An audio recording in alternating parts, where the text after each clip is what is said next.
I had just finished a call with my half-sister Kayla, but a careless mistake left the connection completely open.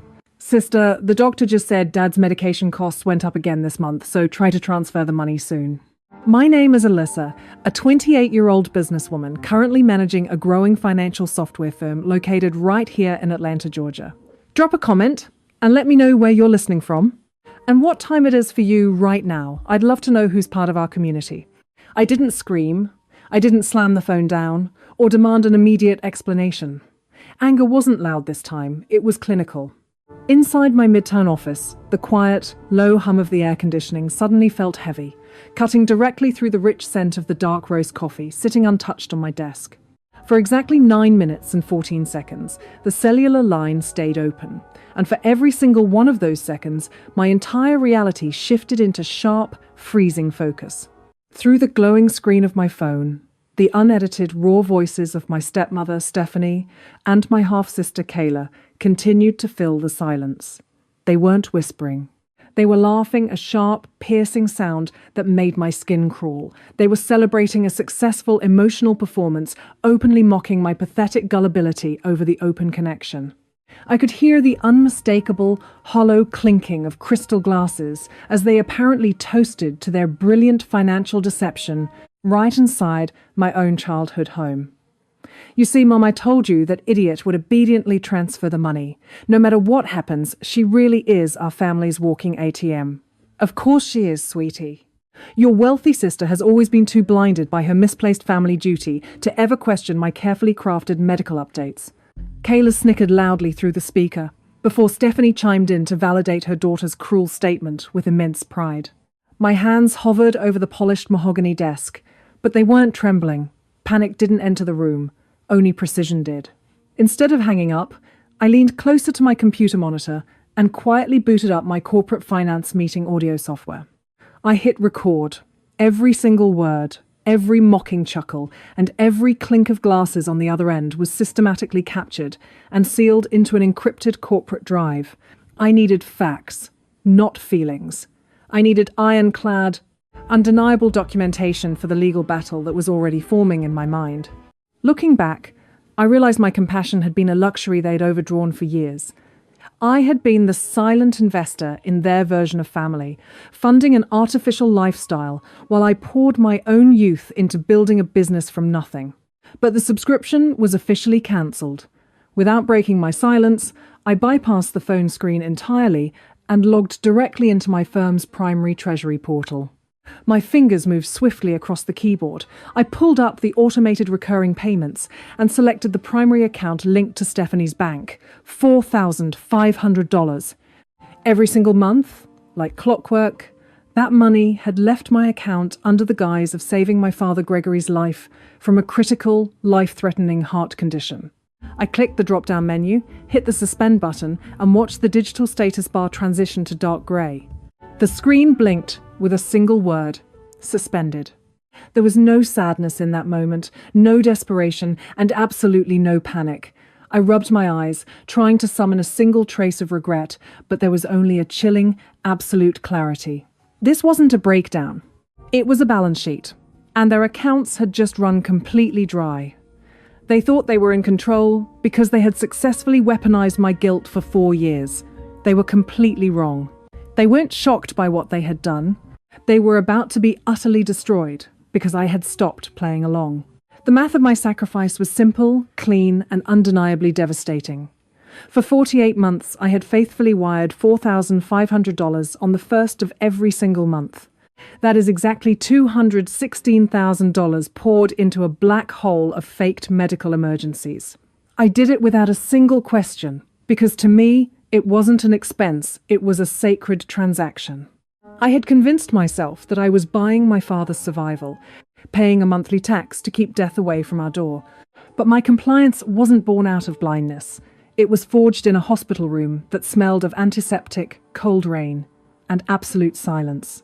I was 24 when my biological mother lay in that narrow bed, her skin paper thin, her breath uneven. I remember the exact weight of her hand as she pulled me close, extracting a heavy, fragile promise. Alyssa, No matter what happens, you must protect your father Gregory and keep this family from fracturing. Back then, I believed her.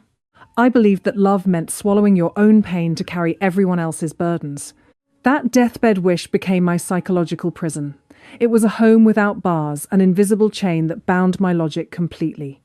Outside that prison, I was a sharp, data-driven CEO, running a successful software firm and making clinical decisions for major corporate clients. But the moment I stepped across my family's threshold, I fell back into a state of learned helplessness. I became the over-responsible child who couldn't say no. Stephanie and Kayla understood this mechanism perfectly. They didn't just ask for money. They weaponized a dead woman's memory. Every text message about my father's failing heart was a calculated attack on my lingering trauma, structured to ensure I would never demand receipts or financial tracking. My empathy had become nothing more than a baseline asset for them to shamelessly exploit. While I worked 14-hour days inside Atlanta's high-pressure financial district, eating cold takeout at my desk, they were spending my sacrifices in the luxury boutiques of Buckhead. I wore unbranded clothes and lived in a modest studio apartment, saving every extra penny for my father's supposed stem cell treatments. Meanwhile, Kayla posted photos flashing designer handbags, and Stephanie hosted elaborate country club luncheons. They wore their greed-like armor, entirely insulated from the reality of my exhaustion. To them, I was never a real daughter, or a sister who deserved protection. I was a bloodless cash cow, an inanimate utility to be milked whenever their credit card debts started to pile up. They looked at my hard work and saw an infinite safety net. They truly believed that my unearned guilt would keep me compliant forever, that I would always choose their comfort over my own sanity. But as I sat in the stillness of my office, listening to the digital recording of their laughter, the invisible chains holding me down finally snapped. The ledger was clear, and it was time for an audit. The digital silence didn't last long. Within 48 hours, the grey status bar on my Treasury portal triggered the exact response I had anticipated. Stephanie realized the $4,500 monthly transfer hadn't cleared, and the parasites immediately began to spiral. My phone erupted with a relentless barrage of notifications. It wasn't an inquiry or a gentle apology. It was a ruthless campaign of psychological projection and gaslighting. Stephanie sent high-resolution images of faked clinical statements, aggressively claiming my father's condition was actively collapsing because of my sudden, calculated neglect. When the private messages failed to force my compliance, they took their theatre of manipulation public. Stephanie posted a long, tearful status on her social media page for our entire Atlanta social circle to judge. She wrote about the tragedy of cold children who let corporate success destroy their humanity, explicitly hinting that I valued my company's balance sheet over the fading life of the father who raised me. I watched the comments roll in from distant relatives offering sympathy to her, but my pulse didn't quicken. I felt absolutely nothing. Watching their text bombing campaign unfold, I realized I was looking at a textbook example of narcissistic entitlement. This is the trap of normalized cruelty that so many survivors of toxic families endure. Exploiters like Stephanie and Kayla operate on a psychological baseline where they completely convince themselves that their parasitic behavior is an absolute right. They didn't feel a single shred of shame for stealing $216,000 of my hard-earned income over the years. In their distorted reality, because I was the wealthy, successful older sister, my survival was entirely secondary to their desire for luxury. They had lived off my sacrifice for so long that they viewed my boundary as an act of unprovoked malice, completely normalizing their extortion under the guise of parental care. But their greed required an even larger transaction to satisfy their debt. Stephanie called me, her voice switching seamlessly from high-pitched hysteria to an algorithmic, soothing deception. She stated that our childhood home was far too contaminated for my father's imaginary central nervous system recovery. The fresh demand was completely obscene. They required me to purchase a luxury penthouse in the historic district of Buckhead, worth exactly $1,800,000. To avoid what she called complicated real estate tax audits, Stephanie explicitly instructed me to place the property deed entirely under Kayla's name. They were actively plotting to strip a multi-million-dollar real estate asset from my portfolio while using a sick old man as a human shield. The old Alyssa would have drowned in the manufactured guilt, rushing to comply just to keep the family peace. But my anger was entirely mathematical now. I stared at the penthouse layouts they emailed over and smiled. Their blinding entitlement was overriding their survival instincts. They were handing me the exact operational leverage I needed to transition this domestic dispute into a federal criminal case. I quickly typed back a deeply sympathetic response, flawlessly playing the role of the submissive, panicked daughter. I promised immediate financial coverage and suggested an official viewing appointment later that week, adding a single, boring, administrative condition. My corporate finance department would just need the original, signed clinical documentation to verify the transparency before I cleared the entire check. The trap was set, and they were walking right into the center of the grid. The emotional theater was officially dismantled. I shifted the entire conflict away from a scary, defensive domestic baseline into a cold, transactional environment where the rules were dictated strictly by structural law. Anger wasn't loud. It had become a blueprint. I stepped into the glass-paneled legal office of Marcus, my corporate defense attorney, where the room carried the quiet scent of leather, heavy stationery, and absolute containment. Beside him sat Brianna, my closest friend, and a ruthless forensic data analyst. There were no tears in our greeting. We didn't waste time on empty sympathy. We focused entirely on the numbers. I slid the encrypted hard drive across the polished glass table. On it rested the 9-minute and 14-second digital recording, completely indexed alongside 48 months of bank transfers. Marcus reviewed the material with a frozen clinical intensity, noting that the manipulation had officially crossed the threshold into civil and criminal territory. He listened to them call me their walking cash machine. He watched the financial timeline Brianna had mapped out, showing exactly how $216,000 of my hard-earned income had vanished directly into Kayla's maxed-out credit accounts instead of saving our father's life. When Marcus finally removed his headphones, his voice was calm, factual, and lethal. He stated that their domestic deception had officially crossed the line of a family dispute. By submitting fabricated hospital invoices via text to extract corporate funds, they had committed federal wire fraud. But walking away with my money wasn't enough. I wanted total structural clearance. I wanted them to step into a space where no subsequent courtroom negotiation could save them. I explained the Buckhead penthouse demand $1,800,000, paid entirely in cash without a traditional bank mortgage. Marcus smiled, a sharp, predatory expression that perfectly matched my own internal clarity. They wanted a multi-million-dollar real estate asset placed under Kayla's name, blinded by their own narcissistic entitlement. They expected me to blindly throw immense amounts of money at them without asking any critical questions. I told Marcus I had greedily bit the bait on their behalf, playing the expected role of the blind older sister perfectly. Marcus spent the next hour meticulously crafting the ultimate mechanism to permanently lock our legal trap. Deep within the complex property transfer paperwork, he embedded a lethal legal stipulation. It was an official, legally binding affidavit under penalty of perjury, forcing the signatory to formally swear to the absolute clinical authenticity of every historical and present medical claim. Signing that piece of paper would instantly transform their petty family deception into a documented federal felony. I flawlessly played my part on the final call with Stephanie. My voice was highly sympathetic, packed with manufactured panic about our father's fictional suffering. I promised to pay the entire purchase price with a single direct check, provided she brought his original medical folder for our administrative compliance verification. Stephanie greedily accepted the non-negotiable condition without a single moment of hesitation. We officially scheduled the final property transfer execution directly at Marcus's office for Friday morning at 9 o'clock. They believed they held the absolute upper hand. They were completely oblivious to the iron prison closing tightly around them. The forensic ledger Brianna handed me right before the clock struck 9 on Friday morning was the final, devastating kill shot. The data trace revealed that the medical clinic issuing my father's stem cell invoices was a non-existent shell entity registered to an abandoned warehouse. But the structural betrayal went much deeper into the bloodline itself.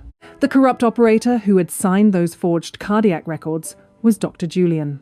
When Brianna cross-referenced his private accounts and uncovered Kayla's archived commercial genealogy database profile, she exposed the sickening reality. Dr.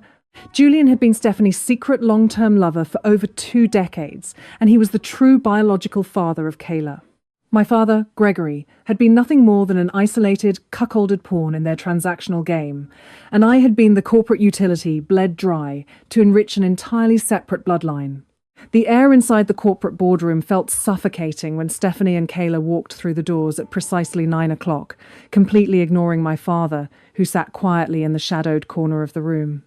They were dressed in extravagant designer outfits, completely blind to the reality that their financial safety net had turned into a steel cage. Kayla carried her expensive leather handbag proudly, her posture radiating an arrogant entitlement as she demanded water from the staff.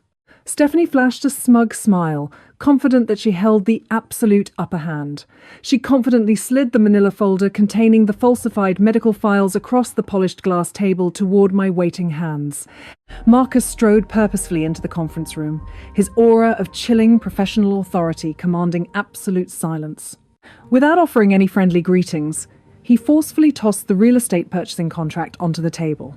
He flipped straight to the specialized compliance clause, his voice smooth and lethal as he presented the luxury fountain pen. He stated that the transaction required absolute transparency, demanding Stephanie sign to legally certify the absolute clinical authenticity of all submitted medical history. Her blinding greed completely overshadowed any cautionary instincts as she decisively signed her full name on the designated dotted line.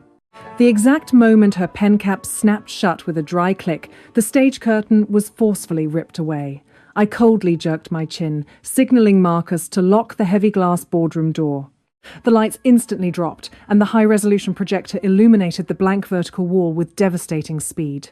Stephanie's catastrophic loss of facial color was immediate, as the screen magnified Kayla's retail credit card balances alongside the photographs of the abandoned clinic warehouse and the irrefutable ancestry DNA matching records. Before they could move, I decisively pressed the playback button, unleashing the hidden audio file. The extremely mocking tones and cruel insults from their 9-minute and 14-second conversation blasted through the surround sound system with deafening clarity. Hearing his own wife openly curse his survival while utilizing his very life to maliciously deceive his oldest daughter completely broke my father's spirit. Gregory stood up from his leather chair, his entire physical form trembling with unspeakable sorrow and absolute disgust. He forcefully ripped his hands away from Stephanie's desperate grasp, turning his back on both crying women forever as he walked purposefully to my side of the table to establish a permanent boundary. The aftermath executed with a cold, terrifying velocity that no screaming match could ever replicate. Within 48 hours, the legal framework Marcus built crushed the parasites completely. Stephanie and Kayla were formally arrested, facing a multi-count federal indictment for wire fraud, document forgery, and conspiracy. Their calculated theft of $216,000 was no longer a hidden domestic secret, it was a matter of public record. The carefully curated illusion of their high-end buckhead lifestyle completely evaporated. A devastating financial chain reaction forced them to drown under the weight of their own choices.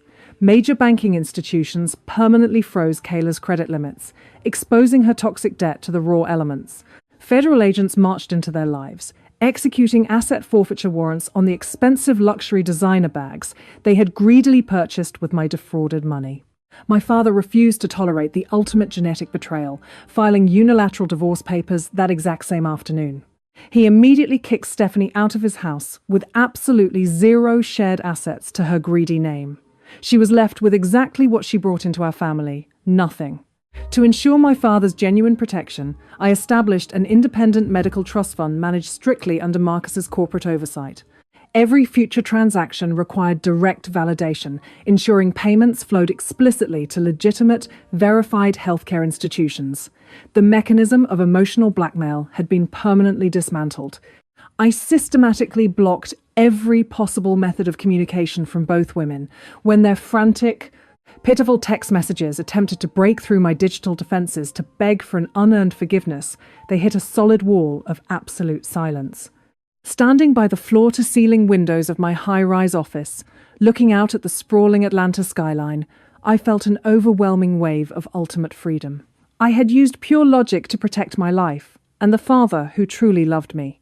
Through the ashes of this painful betrayal, I've come to realize that true family has absolutely nothing to do with shared DNA or blood ties. True family is defined exclusively by character, mutual respect, and the protection of each other's safety. For years, I allowed a misplaced sense of duty to hold me hostage, believing that my boundaries were an act of cruelty.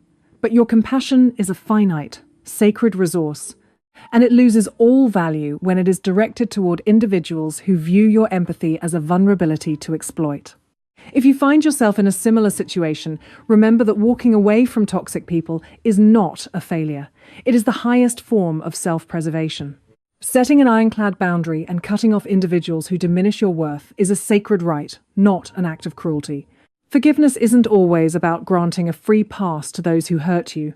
Sometimes it is simply about reclaiming your own voice, your own assets, and your own peace of mind. You do not owe your loyalty to a toxic subscription just because you have been footing the bill for years. You deserve to breathe clean, unburdened air. If this journey has helped you find the courage to enforce your own boundaries, please hit the share button. Leave your honest thoughts in the comments below, and subscribe to our channel right now to ensure you never miss the next reckoning.